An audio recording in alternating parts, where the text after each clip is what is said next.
Sabrina Carpenter or Tate McRae or Chappell Rowan, they're on a ride right now. The conception. The conception. You want to know about the night of the conception? That song is really about her. I grew up in an interesting household. Boundaries are important. I don't want to spend tens of thousands of dollars in therapy, you know? This is the most fun I've had since having a baby. Since giving birth. We don't call it delivering because you deliver a pizza. You give birth to a child. You do give birth. Yeah. There's so much I want to ask you. Give life.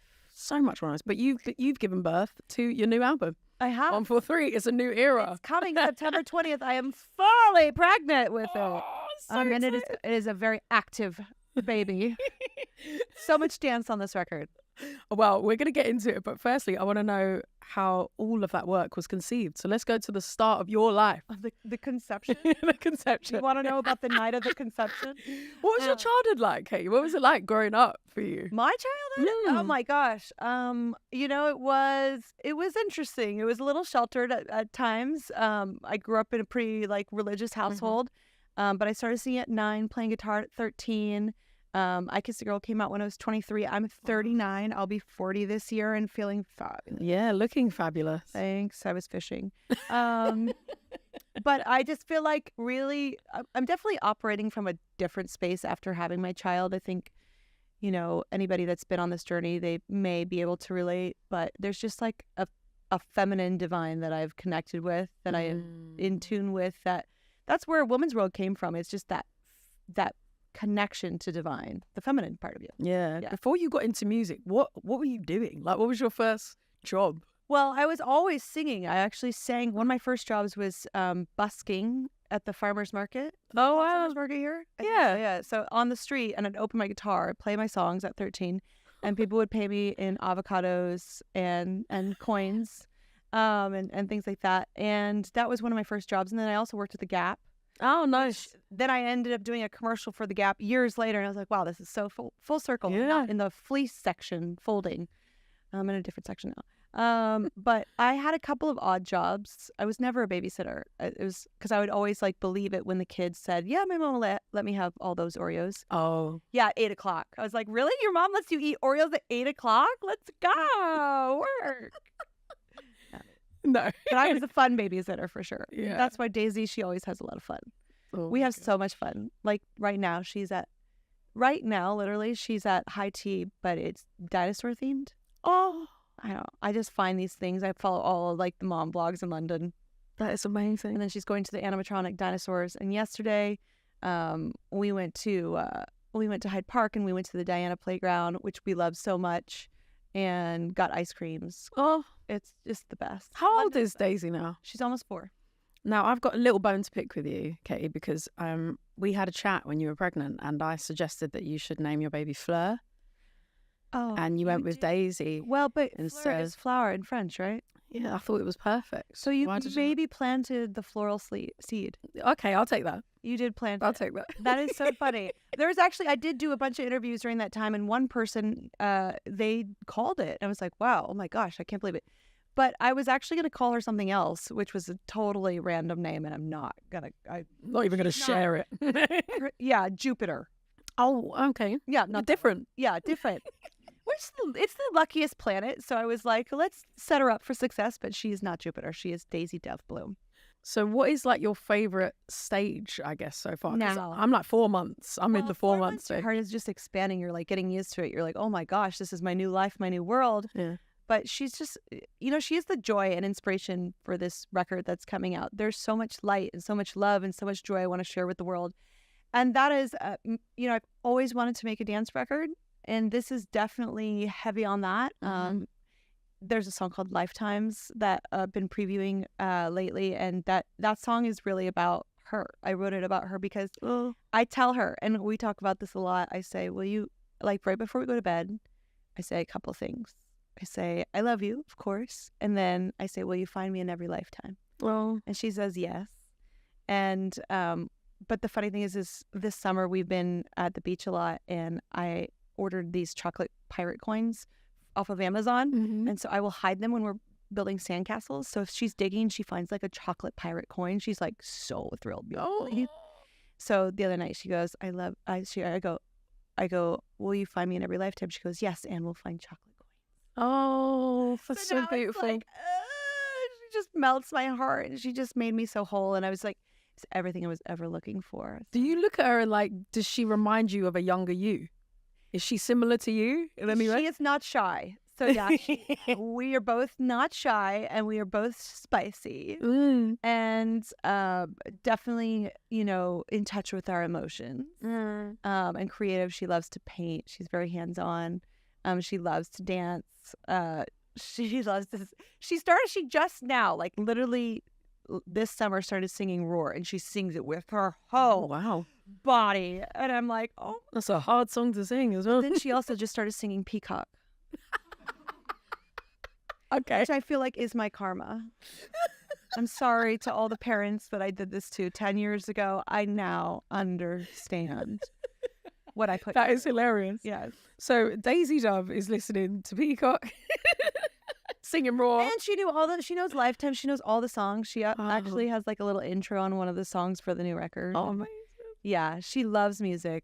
I mean, she's just not shy. Like yesterday we were at the park, and she was making friends left and right, and she didn't know the girl's name, so she just kept on calling her darling. Oh, darling, let's go play house, darling. That's so sweet. But she also uses like Englishisms. Like she does say mind your head. I'm like, what? Just duck. Duck. I don't get it. Just duck. Where's this coming from? Yeah. I know. But Woman's World is really from, that's the first song from 143. Woman's World is really from that space, just like something unlocked. I don't know if that's... Yeah, I was going to say, because it's very like female empowerment. I don't know if that happened to you, but it felt like it really something open.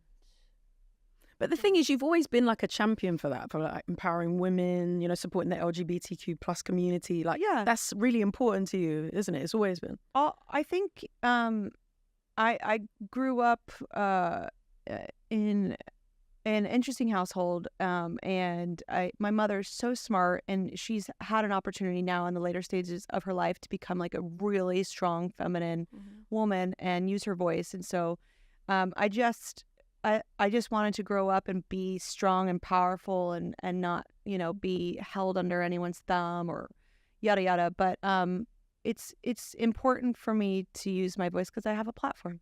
Yeah. And also I have a daughter, and I want to be an example, and I want her to be her funny, authentic, wild, silly goose self, of course, but I want her to stand for stuff, for sure. Yeah, I love that. Yeah. And so going back to younger Katie, I'm sure all the fans want to know these things. Please, look at me. Yeah, when you were like an embryo. Yeah, fetus. Do you remember your first kiss? Yes, I played Spin the Bottle. I was in 6th grade. Did you? Well, yeah, and it was, oh my gosh, I was like over at a friend's house, and I couldn't believe it because I was not allowed to go to parties, birthday parties. I wasn't allowed to celebrate Halloween. Oh, right, okay. I wasn't allowed to go to anything co-ed, and I just happened to be at a co-ed party at 6th grade. I don't know how I found myself there, and I played Spin the Bottle, and I had a kiss, and I was like, this is disgusting. It's like I ate a snail. So gross. That's a great description. Not crunchy. It was like the other side of the snail life. Yeah. Yeah. I do remember my first kiss. How sweet that was. That's sweet. So romantic. But you've moved on now. Orlando Bloom is in your life. I'm just kidding. What is it like now? How has your relationship changed now that you're parents? Like, because now I've got a daughter. I look at my husband sometimes and I'm like, oh my gosh, I didn't think I could love you anymore. Aww. And now when you see Orlando with Daisy, are you like, I think something inside of me chose him primally because I got to witness how he was with his son, which is fantastic. He has a 13-year-old son now. And so I was just like, wow, I'm choosing you in this primal way because I feel safe to do this. Yeah. It's a really big decision. And that's why, I've been kind of gone for a few years. The pandemic happened, but like I'm raising a whole child. I really want to get it as right as I can. Nothing is ever going to be perfect, but I don't want to spend tens of thousands of dollars in therapy, Like yes. At 16, like I want to get it right. I want her to feel secure, safe, seen, celebrated, and have like an inner confidence. I want to support her in her journey. Yeah, it's interesting because I wanted to ask you about being a guest judge on X Factor and, of course, being a long-standing judge on American Idol. Because I was once on the other side of the table and I auditioned on X Factor No. years ago. What was your talent? Were you singing? I was singing, yeah. I was singing, babes. Yeah, she's like. But the thing is, you always seem quite like compassionate and have like that empathy when you're speaking to the people that stand in front of you. You literally have their dreams in your hands. And this is the first time, a rare occasion, that I get to actually speak to a judge face to face. So how does it feel when you got to like crush someone's dreams? How do you sleep at night, Katie? Well, we give how do I say just fine. I do a lot of meditating. We never ever wanted to crush dreams, and what we set out to do is give constructive criticism. Like, it's a real world out there. After that show ends, there is a real world that you are going to face, and it's not going to be as kind, and it's not going to hold your hand, and it's a pretty competitive industry now. Period. End of story. There's like 100,000 songs that come out a day, and you're playing with your hand lift. Of course. But it is. It's good to have feedback that they can apply, and I just read the room. It's really about reading the room and the person, and if you can tell that they're a little bit stronger and they can take a little bit more, you give it to them. And if they're sensitive and they're going to fall apart, you handle them with little gloves and just speak to them like the way that you want to be spoken to. My manager always says this thing is like, when you meet a person, sometimes they'll forget what you guys talked about or what you said, but they will always remember how you made them feel. That's so true. And that feeling will stay with them. And so, look, there's been times where people have come in and been like so full of themselves and, walked in with so much ego. And it's like, there's no room for that because we're all students of life here. So that always gets dealt with because I am a loving mother, but I am a firm mother. I am the rules mother. Are you? A bit more. So boundaries are important. They are important. Yeah, they are. Do you know what? It was interesting talking to your super fans today, and they had so many fond memories of seeing you perform live. And that is one thing that I have to say, your shows are just incredible. Your tours, the concept. How involved are you in all of that? Do you just like have dreams and wake up and go, I want to do this? Like, how does it work? Well, I grew up in the 90s, which is pre-internet, which is a time where you could still have imagination, train of thought. You didn't have like a device, like any free second that you were thinking something. You would look out the window on a drive, which is wild. So you would imagine things, and I didn't have a lot growing up. And when you don't have a lot, sometimes maybe you create more with what you do have, and that was the case for me. And after I got the ability to go to like Disneyland and Disney World, like I'm such a huge Walt Disney fan, and so like I want to create that feeling and that release, and that's what, like, even this record, there's a lot of joy and light, and it's not that deep, because a lot that's going on in the world is really deep and really intense and really important. So what's kind of like the respite of that? Like what is a little bit of the release of that? Like what's gonna let some of the pressure off the pipes? And I think, dancing to fun pop songs could help in my own little way. It always helps. But yeah, so it just comes from, it comes from my mind. It comes from me viewing the world. It comes from my meditations. Like I've meditated for 15 years, and that's where a lot of my creativity comes from. That's amazing. Yeah. So for people that are listening, like a lot of your fans will be like, I want to be just like Katy. I want to sing. You should have started in 2008. Yeah. It's a different world now, honey. Well, I was going to ask because it is so different now. But how did it happen for you? Because it was... I think authenticity is really the key. I think people can understand when they're being sold to.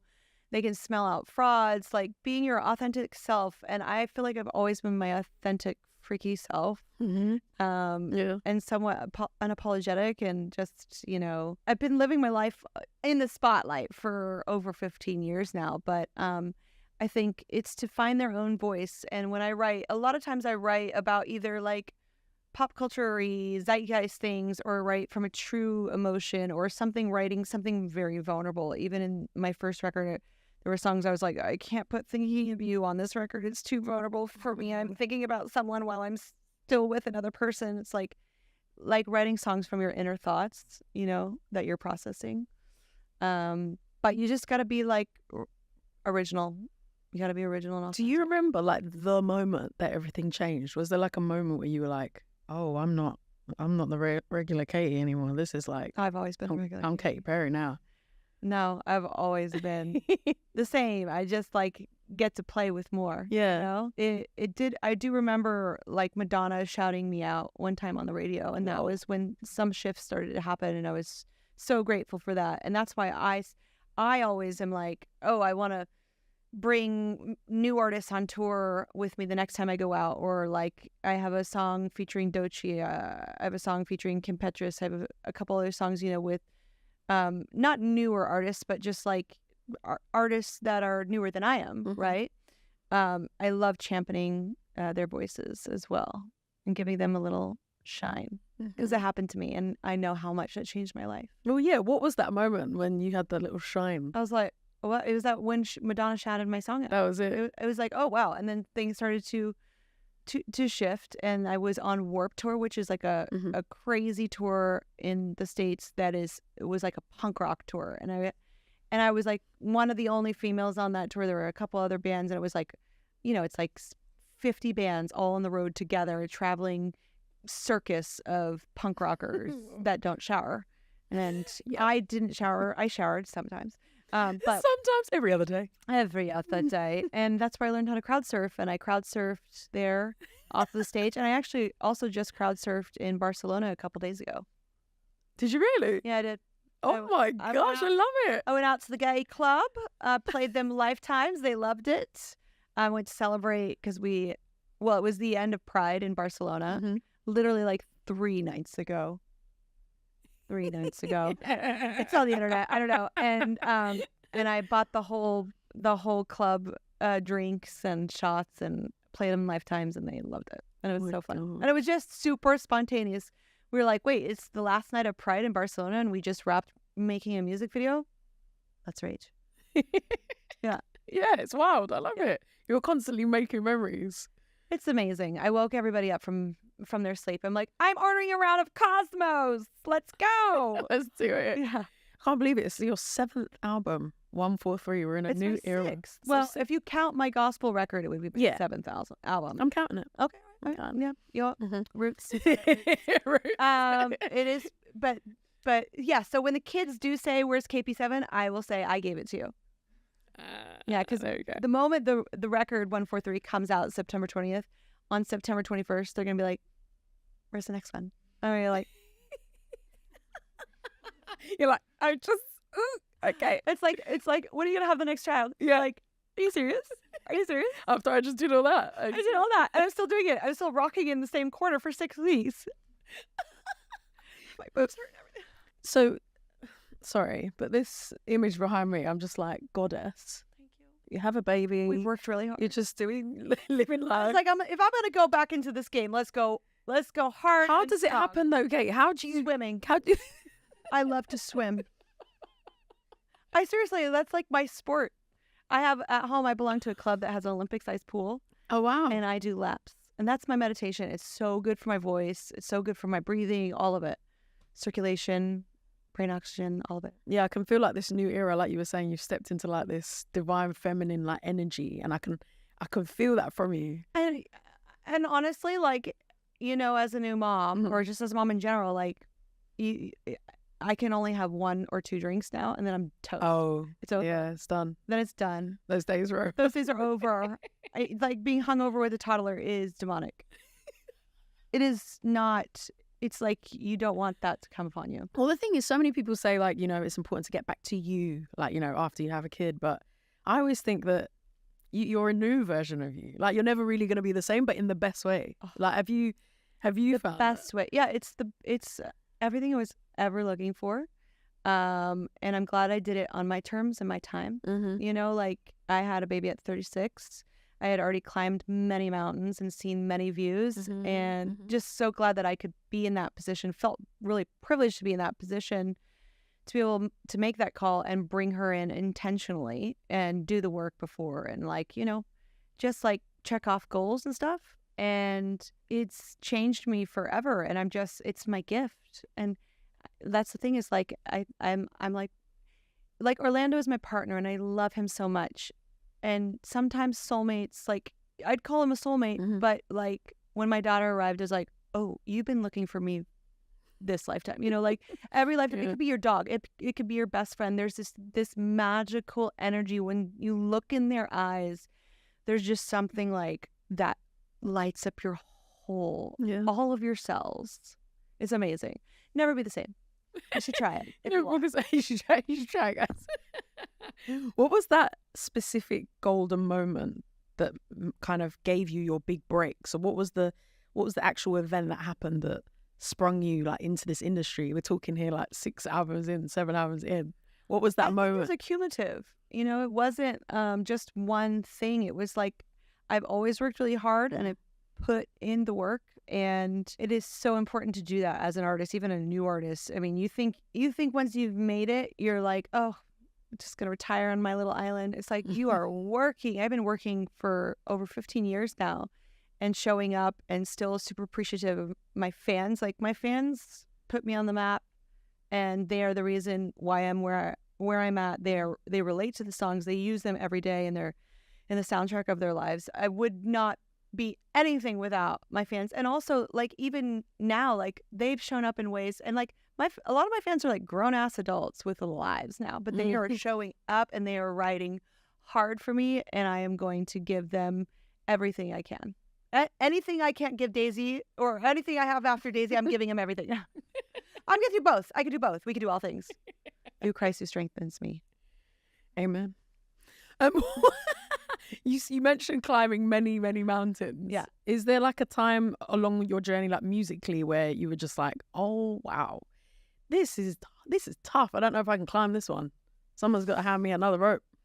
I mean, any new artists, like a lot of the girls that are on their rocket right now, like Sabrina Carpenter or Tate McRae or Chapel Rowan or any of them, they're on a ride right now. And it's just, I like reach out to all of them and like, guys, I'm here. I've been through this interesting experiment, this funny little thing. And it is a ride, and people are holding on for dear life.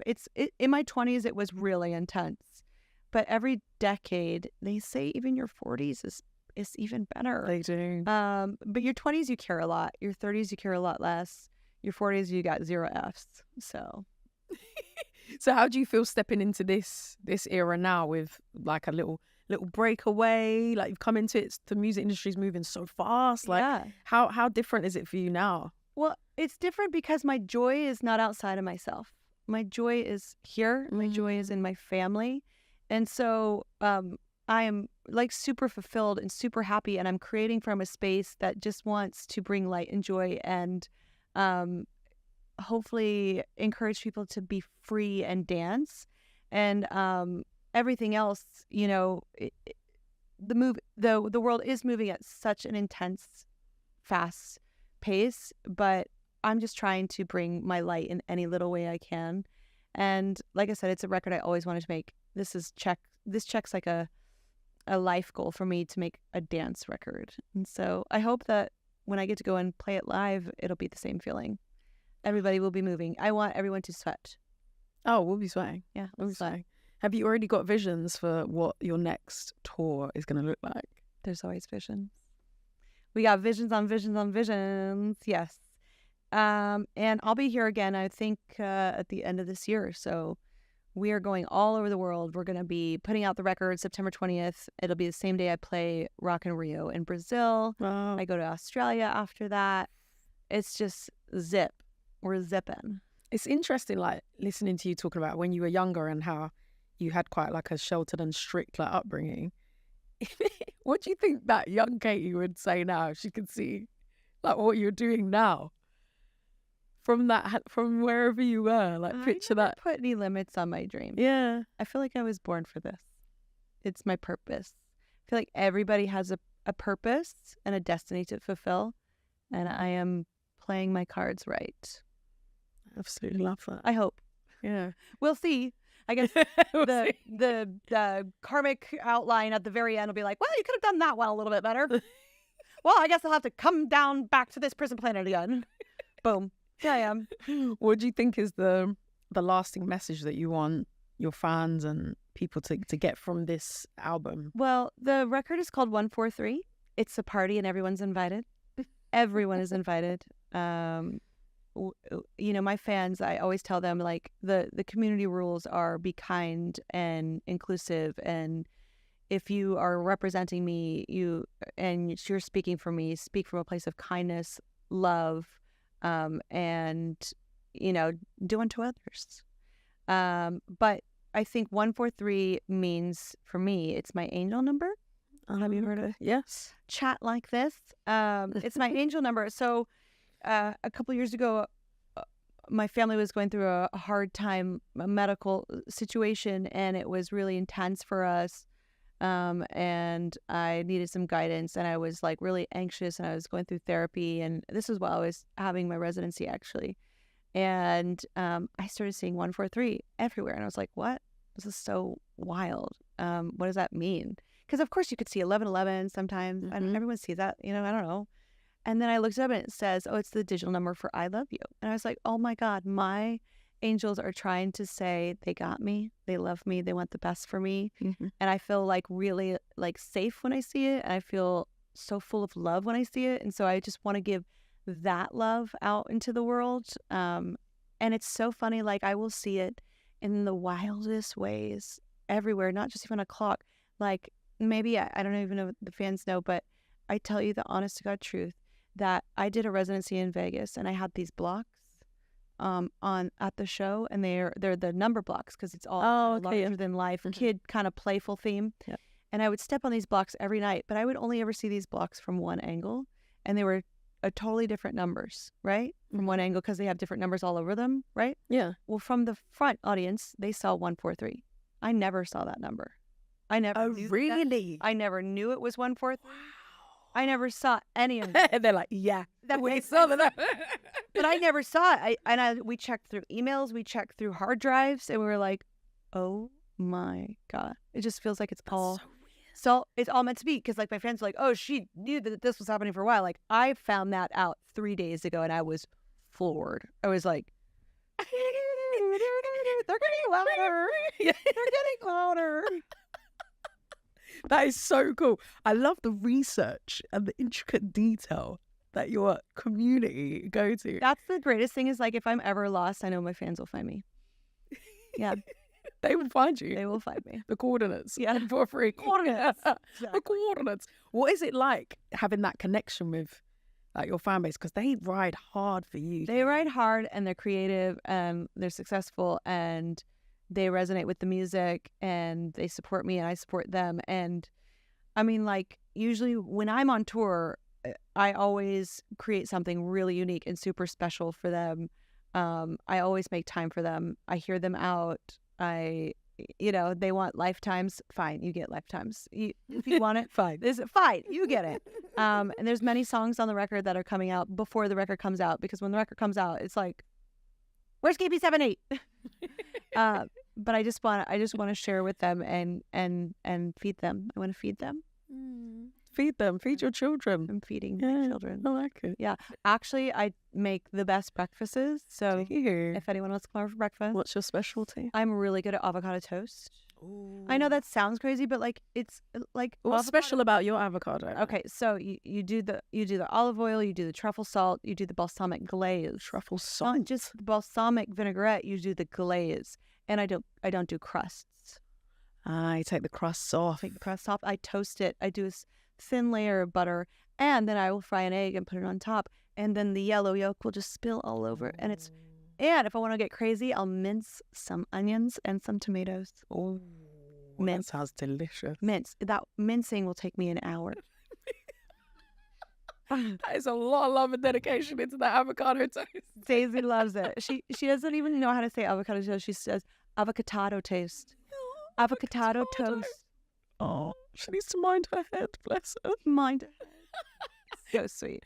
I love that. I love that you're just such an empowering figure, not only for all of your children in your fandom, but now for Daisy Dove, like, that's her mum. Like, come on, man. Yeah, well, You're a cool mum.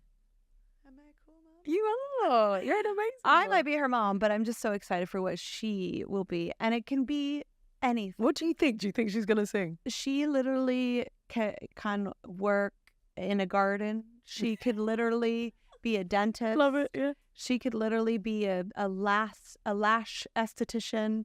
She could literally, you know, go out and join the Peace Corps. Whatever she wants to do, I'm going to support her as long as she is happy. Yes, I love that. Mm. Katie, it's been such a pleasure talking to you. We're so excited for 143. And thanks for sitting down with me today. 1, 4, 3. Katy Perry, everybody. So much.